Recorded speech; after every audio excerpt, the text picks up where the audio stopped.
आज का वचन।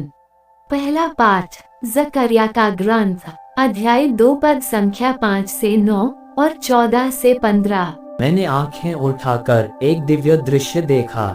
मैंने हाथ में नापने की डोरी लिए हुए एक मनुष्य को देखा और मैंने पूछा, आप कहाँ जा रहे हैं? उसने मुझे उत्तर दिया, मैं यरूशलेम को नापने और ये देखने जा रहा हूँ कि उसकी लंबाई चौड़ाई कितनी होगी।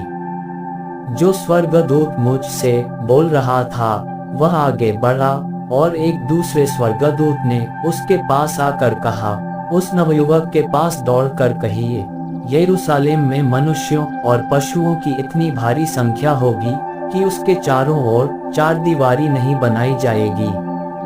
प्रभु ये कहता है, मैं स्वयं उसके चारों ओर आग की दीवार बनकर रहूंगा और अपनी महिमा के साथ उसके बीच में निवास करूंगा। प्रभु कहता है, सियोन की पुत्री, आनंद के गीत गा, क्योंकि मैं तेरे यहाँ निवास करने आ रहा हूँ। उस दिन बहुत से राष्ट्र प्रभु के पास आएंगे, वे उसकी प्रजा बनेंगे, किंतु वह तेरे यहाँ निवास करेगा और तू जान जाएगी कि विश्वमंडल के प्रभु ने मुझे तेरे पास भेजा है। यह प्रभु की वाणी है।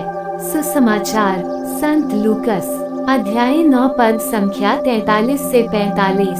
सब लोग यीशु के कार्यों को देखकर अचंभे में पड़ जाते थे, किंतु उन्होंने अपने शिष्यों से कहा, तुम लोग मेरे इस कथन को भली भांति स्मरण रखो, मानव पुत्र मनुष्यों के हवाले कर दिया जाएगा।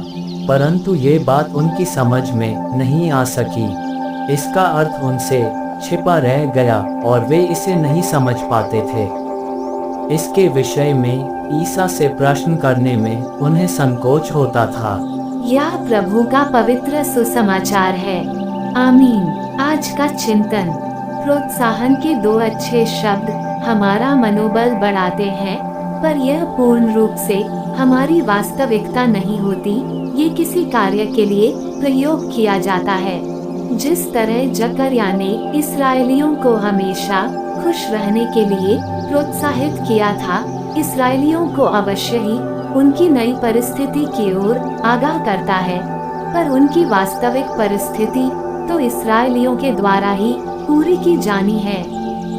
आज के सुसमाचार में इसलिए यीशु अपने जीवन की वास्तविकता को बतलाते हैं, जहां उन्हें दुख उठाना, मर जाना और तीसरे दिन फिर से जी उठना होगा। इस तरह यीशु उन्हें डरा नहीं रहे हैं, बल्कि उन्हें तैयार कर रहे हैं ताकि वे उस वास्तविक जीवन को भली भांति जी सकें। ठीक उसी प्रकार दूसरों की प्रतिक्रियाओं के परे आज हमें अपने जीवन की वास्तविकता पर विचार करने की आवश्यकता है, ताकि हम सभी आनंद पूर्वक इस जीवन की विभिन्न परिस्थितियों का सामना कर सकें। आमीन।